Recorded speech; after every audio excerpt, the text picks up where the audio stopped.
Era noite em uma região onde o tempo parecia se mover devagar, como se o próprio universo aguardasse algo de imensurável. As estrelas pairavam no céu com um brilho inusitado, silenciosas testemunhas de um plano que vinha sendo traçado desde antes da fundação do mundo. Naquele instante, uma nova etapa estava prestes a começar. Uma narrativa que atravessaria a poeira das estradas romanas, os corredores frios do templo e as vielas esquecidas de Jerusalém. Era a história de um homem e, ao mesmo tempo, a história de todos nós. Não era um homem comum.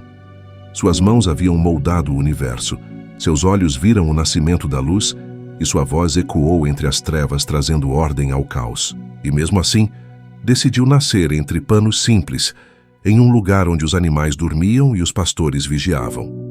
Esse paradoxo vivente cresceu não como rei cercado de ouro, mas como um trabalhador de madeira em uma vila esquecida do mapa, com menos de 400 habitantes na época. Chamavam-no de Yeshua, o nome que atravessaria fronteiras, resistiria a impérios e transformaria para sempre o destino da humanidade. Sua juventude passou longe dos palácios ou dos mestres da lei. Aos 11 anos, já discutia com doutores em Jerusalém. Não com arrogância, mas com uma sabedoria que ninguém compreendia. Sua mãe, Miriam, observava tudo em silêncio, guardando cada detalhe no coração como quem sabe que está diante de algo que o mundo ainda não está preparado para entender. Com cerca de 29 anos, ele emerge do anonimato para mergulhar de cabeça em um propósito que alteraria o curso da história. Não buscava aplausos, muito menos multidões. Quando o chamavam de mestre, ele lavava os pés. Quando tentavam fazê-lo rei, ele se retirava para orar. Essa contracultura espiritual, essa inversão do orgulho humano, foi o que o tornou absolutamente irresistível para os quebrados e insuportável para os poderosos. Naquela última semana de sua vida terrena, Jerusalém fervilhava. Havia mais de 150 mil peregrinos vindos de toda parte para celebrar a Pesach, a Páscoa judaica. Era uma época de lembrança da libertação do Egito, mas agora um novo cordeiro se aproximava do altar. Ele não traria apenas liberdade de um império, mas de algo muito mais profundo, a escravidão do pecado. Entrou montado em um jumentinho, cumprindo uma antiga profecia de Zacarias. O povo, sem entender totalmente, estendia seus mantos no chão, gritava Hosana e agitava ramos. A multidão estava certa quanto ao louvor, mas errada quanto à expectativa. Esperavam um guerreiro com espada, não um servo com lágrimas nos olhos. No dia seguinte, ao entrar no templo, seus olhos arderam diante do que encontrou: comércio, exploração, manipulação. As moedas tilintavam como zombarias, os animais gritavam e o cheiro era de injustiça. Foi então que ele fez o que muitos temem até hoje: virou as mesas, não por raiva descontrolada, mas por uma justiça que transbordava santidade. Disse: minha casa será chamada casa de oração, mas vocês a transformaram em covil de ladrões. Aquela ação selou seu destino diante das autoridades religiosas. A partir dali, os líderes passaram a conspirar abertamente contra ele. Durante os dias seguintes, ensinou no templo com uma ousadia que incendiava corações. Falava com autoridade, mas sem ostentação. Suas palavras cortavam como espada de separando aparência de essência, rituais de verdade. Os fariseus tentavam prendê-lo nas palavras, mas saíam sempre desmascarados. Em uma dessas ocasiões, respondeu com a parábola dos lavradores maus, onde denunciava a rejeição dos profetas e antecipava sua própria morte. Era como se cada frase tivesse o peso de 1000 trovões, mas o som de uma brisa leve. À medida que a semana avançava, o ambiente espiritual se tornava mais denso. Era como se a criação inteira segurasse a respiração. Sabendo que sua hora estava chegando, Yeshua decidiu celebrar a ceia da Páscoa com seus discípulos em uma casa emprestada no andar superior de uma construção modesta. A mesa foi preparada, o vinho servido, o pão repartido. Mas havia algo estranho no ar. Ele lavou os pés dos discípulos, inclusive os de Judas, com a mesma ternura. Em seguida revelou: um de vocês vai me trair. O silêncio pesou como chumbo. Cada um olhou para o outro, depois para si mesmo. "Sou eu, Senhor?" Perguntaram um por um, até que Judas, com o rosto firme, ouviu: "O que você vai fazer, faça depressa." Saiu dali e nunca mais voltou como discípulo. Naquela noite, antes de sair para o Getsêmani, Yeshua fez algo ainda mais desconcertante. Partiu o pão e disse: "Isto é o meu corpo." Pegou o cálice e afirmou: "Este é o meu sangue." Era mais do que metáfora. Ele estava deixando claro que o sacrifício estava próximo. Já não se tratava mais da saída do Egito. Agora era sobre uma saída da condenação eterna. Seus discípulos não compreendiam plenamente, mas sentiam que o chão já tremia sob seus pés. Foram ao Jardim das Oliveiras. As folhas balançavam como testemunhas silenciosas da aflição que estava por vir. Jesus orou com tanta intensidade que seu suor virou sangue. Ali, mesmo rodeado por amigos, sentiu o peso do abandono. 3 vezes voltou e os encontrou dormindo. Aqueles que haviam prometido fidelidade não suportaram 1 hora de vigília. Mas ele continuou. Não por ser insensível, mas porque sabia que havia algo maior em jogo: o destino da humanidade. A traição veio com um beijo. Judas, acompanhado por soldados e lideranças religiosas, aproximou-se e o identificou com um gesto de afeto distorcido. Pedro reagiu com uma espada, cortando a orelha de um dos guardas. Mas Yeshua, em vez de fugir, curou o homem ferido. Ele não foi preso. Ele se entregou. Era o único que tinha poder para dissolver aquela milícia com uma palavra. Mas escolheu o silêncio. Foi levado de um julgamento ao outro, como se fosse um troféu de hipocrisia. Primeiro diante de Anás, depois de Caifás e finalmente de Pilatos. A cada etapa, sua dignidade permanecia intacta, mesmo enquanto era cuspido, esbofeteado e insultado. Não respondia aos insultos, mas quando questionado se era o Filho de Deus, disse: "Você está dizendo isso?" Aquilo bastou para que os líderes gritassem por sua morte. Pilatos, o governador romano, tentava se livrar da responsabilidade. Enviou-o a Herodes, que zombou e o devolveu. Por fim, tentou oferecer Barrabás, um homem conhecido por liderar revoltas e assassinatos, como troca. Mas o povo gritou: "Solte Barrabás e crucifica Jesus." Era um veredito que rasgava o céu, um coro que ecoava a rejeição de uma geração. Yeshua foi açoitado com tiras de couro cravejadas de ossos e metais. Cada golpe não era apenas físico, mas espiritual. Não era apenas carne sendo dilacerada, era a esperança sendo moída no altar da injustiça. Depois disso, colocaram sobre ele uma capa púrpura e uma coroa de espinhos, zombando de sua realeza. Mas ali estava o verdadeiro rei. Não de um trono de ouro, mas de um madeiro ensanguentado. Carregou a cruz pelas ruas estreitas, caindo ao chão sob o peso do madeiro e da missão. Um homem chamado Simão, vindo de Cirene, foi forçado a ajudá-lo. A multidão se aglomerava. Alguns choravam, outros cuspiam. As mulheres que o seguiam lamentavam, mas ele lhes disse: "Não chorem por mim, chorem por vocês mesmas e por seus filhos." Até no caminho da morte, pensava nos outros. Foi levado ao lugar chamado Gólgota, que significa lugar da caveira. Ali, entre 2 criminosos, foi crucificado. As mãos e os pés foram transpassados com cravos. O céu começou a escurecer, como se a própria criação não suportasse ver seu Criador sendo morto. Ainda assim, ele orou: "Pai, perdoa-lhes, pois não sabem o que fazem." O mundo o matou, e ele respondeu com perdão. O tempo parecia ter parado enquanto o corpo pendia naquela cruz. Ao redor, soldados romanos disputavam suas vestes como se fossem troféus de guerra. Os líderes religiosos, de longe, riam entre si, satisfeitos com o desfecho. E ainda assim, uma centelha de algo inexplicável começava a surgir no coração de quem presenciava a cena.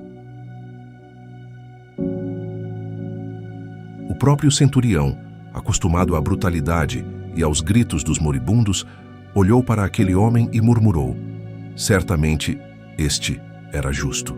Não foi o sangue nem os pregos, mas o amor transbordando até no sofrimento que o comoveu. Ao lado de Jesus, 2 criminosos viviam seus últimos minutos.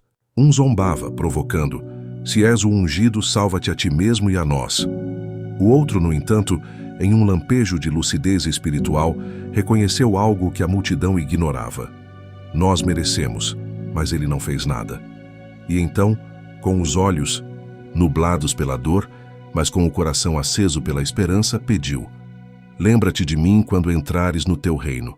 A resposta veio sem hesitação: hoje mesmo estarás comigo no paraíso. Ali, entre a madeira e o céu, o impossível acontecia. Até o fim ele salvava. Quando o relógio da vida marcava por volta da hora 9, o equivalente às 15 horas, um brado rasgou o ar. Eli, Eli, lama sabachthani. Era o grito de quem experimentava a distância do Pai por carregar o peso do pecado do mundo. Um silêncio quase sobrenatural tomou conta do ambiente. E então, com um último sopro, ele declarou: está consumado. Não era uma desistência, era uma vitória. Não era o fim, era o início de tudo. O véu do templo, aquele que separava o Santo dos Santos, rasgou-se de cima a baixo como um convite direto ao coração de Deus. O acesso estava aberto. O plano de redenção, selado por Nicodemos e Iosef, membros respeitados do Sinédrio, mas agora tocados por uma verdade maior que suas tradições, pediram o corpo de Jesus. Não era comum alguém como Nicodemos, um mestre entre os judeus, se expor dessa forma. Mas o amor genuíno sempre supera o medo. Envolveram o corpo em panos de linho com especiarias e o colocaram em um sepulcro novo, escavado na rocha, pertencente a Iosef. Rolaram uma grande pedra na entrada e o silêncio da morte cobriu a esperança dos discípulos. Durante aquele sábado, uma tristeza profunda pairava sobre os corações daqueles que o haviam seguido. Maria de Magdala, João, os outros discípulos, todos mergulhados em um luto que parecia irreversível. Talvez alguns tivessem voltado aos seus antigos ofícios. Talvez outros apenas olhassem para o céu, buscando respostas. Mas o que eles não sabiam é que mesmo no silêncio Deus estava em movimento. Na madrugada do terceiro dia, quando ainda era escuro, algo sobrenatural aconteceu. Um terremoto sacudiu a região. Um anjo, com aparência como de relâmpago, desceu do céu e removeu a pedra. Os guardas que vigiavam o túmulo caíram como mortos, paralisados pelo medo. As mulheres, ao chegar, encontraram o sepulcro vazio. A pedra já não bloqueava a entrada, e dentro, apenas as faixas de linho dobradas. Maria de Magdala, desesperada, correu para contar aos discípulos. Pedro e outro discípulo correram até o local, entraram, viram e saíram atônitos. Maria, no entanto, permaneceu chorando ali. E foi a ela que ele apareceu primeiro. Mulher, por que choras? Ela achou que fosse o jardineiro, mas quando ele disse Maria, ela o reconheceu, porque a voz do pastor sempre é inconfundível para suas ovelhas. Ele não apareceu aos líderes nem aos governadores. Apareceu a uma mulher marcada pelo passado, mas renovada pelo amor. Isso já nos diz muito sobre o coração de Deus. Nos dias seguintes, ele se revelou a muitos. Aos dois no caminho de Emaús, com quem caminhou quase 12 quilômetros antes de ser reconhecido ao partir o pão. A Pedro, que o negara 3 vezes, que agora recebia 3 afirmações de amor e missão. A Tomé, que precisava tocar para crer, e a quem ele ofereceu suas mãos e lado. E a mais de 500 pessoas de uma só vez, provando que a ressurreição não era apenas espiritual, mas física, histórica, inegável. Antes de ascender, Jesus deu instruções claras: ir por todo o mundo, fazer discípulos, ensinar tudo o que havia ordenado. Mas também prometeu algo extraordinário: a presença do Espírito Santo. Não seria uma ausência, mas uma nova forma de presença. Não os deixaria órfãos. E com essas palavras foi elevado diante de seus olhos. Eles ficaram olhando para o céu até que 2 homens vestidos de branco disseram: por que vocês estão olhando para o alto? Este mesmo Jesus voltará. O que se seguiu foi o nascimento de um movimento que incendiaria o mundo.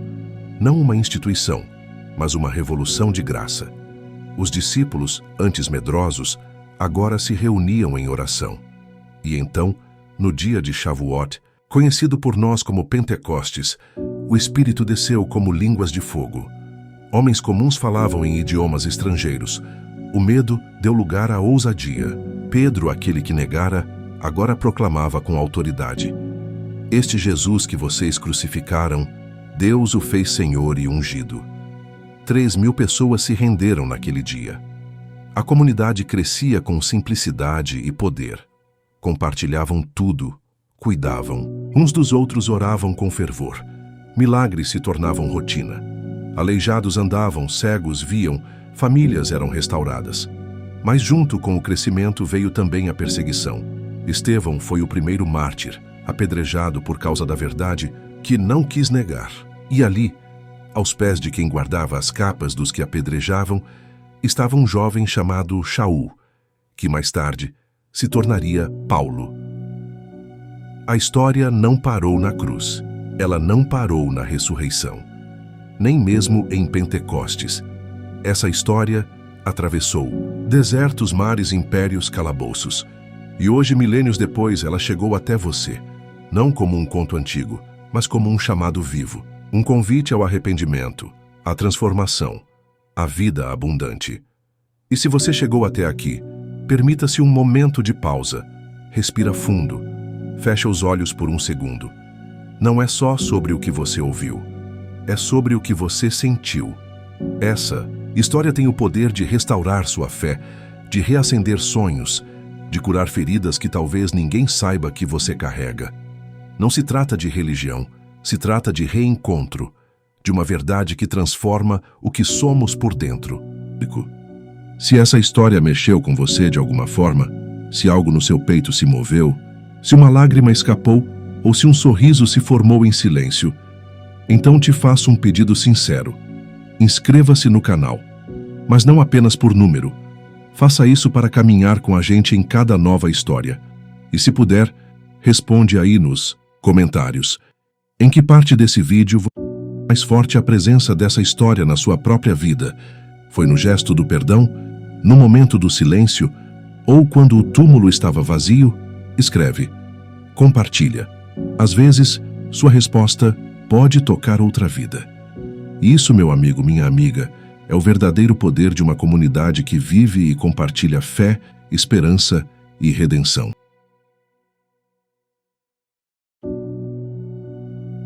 As ondas do tempo carregaram a memória viva do que começou naquela cruz. Com o passar dos anos, os primeiros seguidores de Jesus enfrentaram impérios, prisões, açoites e até a morte, mas jamais abriram mão da mensagem.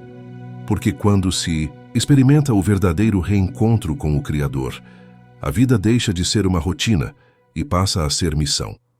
Cada um deles carregava consigo uma chama acesa que nem as trevas mais profundas puderam apagar.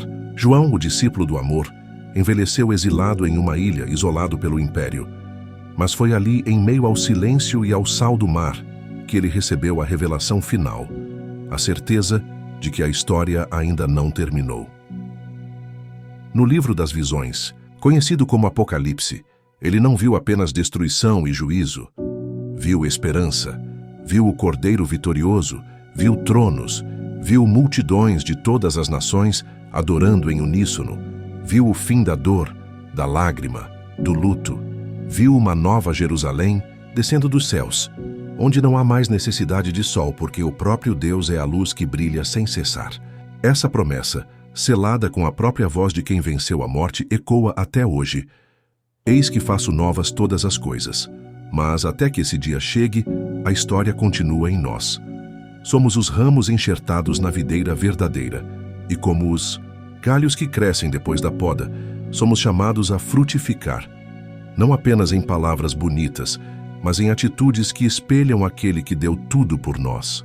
Isso começa nos detalhes, no perdão liberado onde antes havia rancor, no gesto de compaixão mesmo quando não há reconhecimento, na coragem de manter a fé mesmo quando tudo ao redor parece ruir. A trajetória de fé não é feita apenas de altos, ela passa pelo vale. Há dias em que o silêncio parece ensurdecedor, em que orações não são respondidas como gostaríamos, em que perdemos, choramos, nos curvamos. Mas nesses dias, lembre-se, o mesmo Deus que ressuscita também sustenta. O mesmo que venceu a morte também segura sua mão no escuro. A cruz não foi o fim, foi o portal. E a ressurreição não é só um evento distante. Ela é um movimento contínuo dentro de cada um que escolhe crer. Muitos, ao longo da história, entenderam isso e deixaram marcas. Pessoas simples, sem grandes cargos ou títulos, mas com corações gigantes. Uma senhora viúva que dividia seu pão com vizinhos famintos. Um jovem que perdoou o assassino de sua mãe no tribunal. Uma criança que orou por um pai doente e viu um milagre que a medicina não conseguiu explicar. Não foram estrelas em palcos, mas tochas no mundo. A fé verdadeira não precisa de holofotes. Ela brilha mesmo quando ninguém está olhando. E talvez você esteja se perguntando, mas e eu? Como me encaixo nisso? A resposta é simples e profunda. Você é parte disso tudo. Não por acaso, não por coincidência. Há um propósito em sua existência que talvez você ainda nem tenha começado a explorar. E esse propósito não é peso, é libertação. Não é um fardo, é um convite. Deus não chama os perfeitos, chama os dispostos. E quando ele entra, tudo muda. Às vezes aos poucos, às vezes como um trovão, mas sempre para melhor. Porque o que ele faz é eterno. Quando olhamos para a história da redenção, do sacrifício até a promessa do retorno, percebemos que Deus sempre trabalhou com pessoas improváveis. Moisés, que tinha dificuldade de falar. Davi, o menor dos irmãos. Maria, uma jovem comum. Pedro, impulsivo e falho. Paulo, perseguidor. E ainda assim todos transformados pela mesma graça. Isso significa que não há desculpa válida para não responder ao chamado. Não importa o quão quebrado, perdido ou distante você esteja. Se há vida, há tempo. E se há tempo, há oportunidade. E essa oportunidade pode ser agora. Talvez você esteja com o coração inquieto, sentindo algo diferente, como se cada palavra desse vídeo tivesse sido endereçada diretamente a você. Isso não é coincidência. É o Espírito sussurrando que você é amado, que é visto, que é desejado pelo Criador do Universo. E quando você entende isso, tudo ao seu redor começa a ganhar novo significado. O que antes era peso vira ponte. O que antes era deserto vira jardim. Não há pecado grande demais que ele não possa perdoar. Não há trauma profundo demais que ele não possa curar. Não há história bagunçada demais que ele não possa ressignificar. O que ele fez na cruz foi abrir a porta para que você entre, mesmo com suas falhas, com suas cicatrizes, com seus medos. E ali aos pés daquele madeiro, não há julgamento, apenas misericórdia. O julgamento ficou para trás, fincado em cravos. O que resta agora é a chance de recomeçar. E recomeçar não significa esquecer o passado, mas aprender a olhar para ele com olhos de redenção. Cada queda, cada lágrima, cada erro, tudo isso pode ser reciclado por Deus para gerar algo novo. Ele transforma lama em testemunho, dor em missão, perdas em pontos de partida. E o mais lindo de tudo é que ele faz isso respeitando quem você é. Ele não vem para te apagar, mas para revelar o melhor de você. A versão que o mundo ainda não viu, mas que ele sempre soube que existia. Por isso, se você sente que chegou a hora de dar um passo, ainda que pequeno, dê. Às vezes, um simples sim muda tudo. Diga para ele no seu coração: estou aqui. E ele te ouvirá, porque ele sempre escuta os sinceros. E a partir daí, uma nova história começa.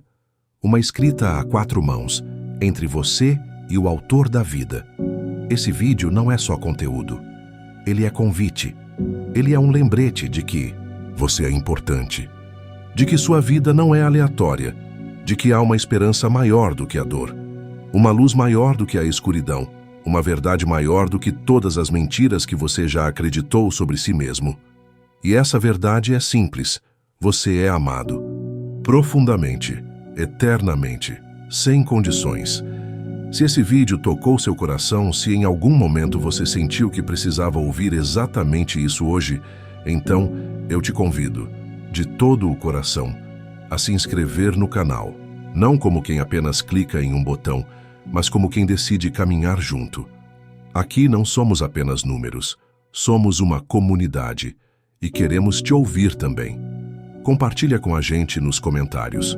Qual foi o momento desse vídeo que mais mexeu com você? Você tem alguma história de superação, de fé ou de recomeço que viveu ou presenciou? Vamos criar juntos um espaço de verdade, de escuta, de acolhimento, porque a sua história importa. E quando você compartilha, outras pessoas encontram forças para continuar. A gente se vê nos próximos vídeos, mas o que você viveu aqui, ninguém pode tirar. Foi real, foi verdadeiro e foi só o começo. Que a paz que excede todo o entendimento invada o seu coração agora e que o amor que venceu a morte continue vencendo dentro de você.